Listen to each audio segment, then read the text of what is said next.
It was so snowy one Christmas Eve we thought that Connor's train would have to be cancelled. He would need help from his friends to pull home the last train in time for Christmas. The last train for Christmas. It was Christmas Eve on Sodor, and Thomas and Oliver were busy clearing snow from the tracks. "I'm glad we won't have to wear our snow ploughs tomorrow," said Thomas. "We'll be warm in our sheds instead." Oliver looked puzzled. "Tomorrow is Christmas Day. No trains will run all day," Thomas explained. "Hurrah!" Oliver cheered. Over on the mainland, Connor was collecting passengers for Sodor, but there were too many people, and Connor's coaches were soon full. As the guard waved his flag for Connor to go, there were still lots of people left on the platform. "Don't worry, I'll be back," Connor promised. "There's still one more train before Christmas." The Fat Controller met Connor at Knapford. "Sir, I'll need more coaches to make one last run to the mainland and back. I'll bring everyone home in time for Christmas," said Connor. "Quickly then, Connor, the snow is getting heavier," the Fat Controller replied. "Don't worry, sir, I'm a really fast engine." Connor smiled. Connor steamed to the yard for more coaches, but all he could see were 3 mounds of snow. Suddenly Thomas appeared, and with a biff of his buffers, all the snow fell away. "Take these special slip coaches," Thomas said. "You can uncouple them without having to stop." "I'll be quicker than ever." Connor smiled, and he hurried away. Later, the Fat Controller had bad news.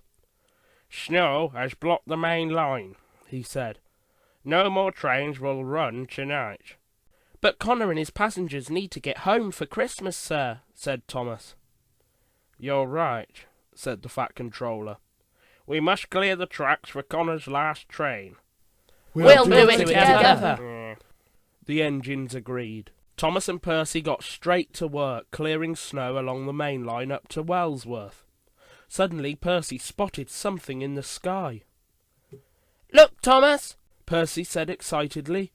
"do you think it's Father—" "It's Harold," Thomas shouted. "He's searching for anyone stuck in the snow." "Oh," sighed Percy. Further down the line the snow was very deep.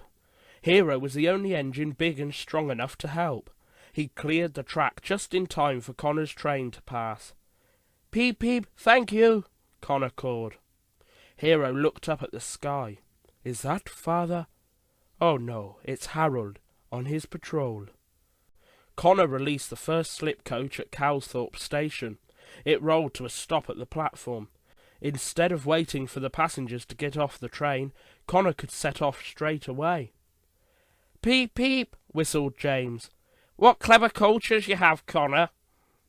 Connor whooshed on and released the second slip coach at Marron station. Thomas had just finished clearing the line at Wellsworth when Connor raced through. Connor released the last slip coach, but this one rolled straight past the station. "Fizzling fireboxes! The passengers will be stuck in the snow!" cried Thomas. Thomas called Harold to help, and together they brought the coach back to the platform. "Well done, Connor!" cheered the Fat Controller as the big engine pulled into Knapford. "Thank you, sir," Connor smiled, "but I couldn't have made it without my friends." "That's right," said the Fat Controller.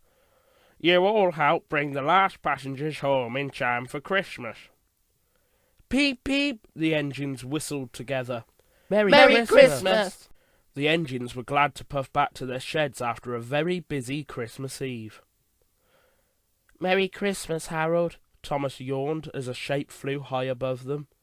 But Harold was already asleep at the search and rescue centre. Someone else was flying through the starry sky that night.